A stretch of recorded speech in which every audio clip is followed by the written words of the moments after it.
डरपोक पत्थर। बहुत समय पहले की बात है। एक गांव में एक मूर्तिकार रहता था। उसे एक मूर्ति बनाने के लिए पत्थर की आवश्यकता थी। वह पत्थर खोजने के लिए जंगल में चला गया। वहां पर उसे एक अच्छा और सुंदर सा पत्थर मिल जाता है, जिसे मूर्ति का आकार देना बहुत ही आसान था। वह इस पत्थर को देखकर खुश हो जाता है और उस पत्थर को उठाकर अपने साथ घर ले जाने लगता था। जब वह रास्ते में आ रहा होता है तो उसे एक पत्थर और मिल जाता है। मूर्तिकार उस पत्थर को भी अपने साथ ले जाता है। मूर्तिकार दोनों पत्थर को घर ले जाता है और अपने औजारों से पत्थर को मूर्ति का आकार देने लगता है। जैसे ही वह पत्थर पर चोट मारता है, पत्थर कहने लगता है कि मुझे चोट दो, इससे मुझे दर्द हो रहा है। तुम किसी और पत्थर की मूर्ति बना लो। अगर तुम मेरे ऊपर ज्यादा चोट मारोगे तो मैं टूटकर बिखर जाऊंगा। पत्थर की यह बात सुनकर मूर्तिकार को उस पर दया आ जाती है और वह उस पत्थर को छोड़ देता है और दूसरे पत्थर की मूर्ति बनाने लग जाता है। वह पत्थर कुछ नहीं बोला और कुछ ही समय में मूर्तिकार इस पत्थर को एक पकवान की मूर्ति पर बदल देता है।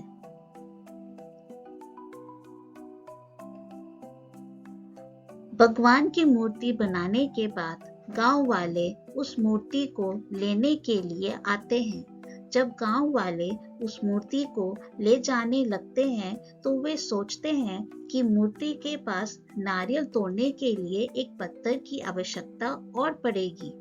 इसके लिए वे दूसरे पत्थर को भी अपने साथ ले जाते हैं। गांव वालों ने मूर्ति को मंदिर में रख दिया और उसी मूर्ति के नीचे दूसरे पत्थर को भी रख दिया। जब भी मंदिर में लोग पूजा करने के लिए आते तो वह मूर्ति पर दूध चढ़ाते और फूलों की माला डालते और नीचे रखे पत्थर पर नारियल को फोड़ते थे। इससे पत्थर बहुत परेशान होता था।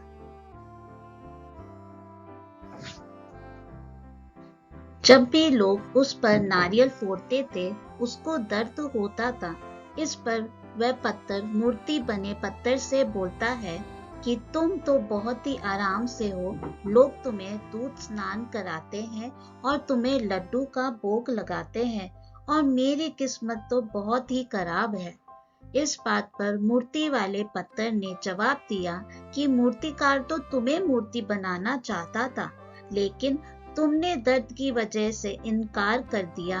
अगर तुम उस समय ऐसा नहीं करते तो शायद आज मैं तुम्हारी जगह पर होता और लोग मेरे ऊपर नारियल फोड़ते।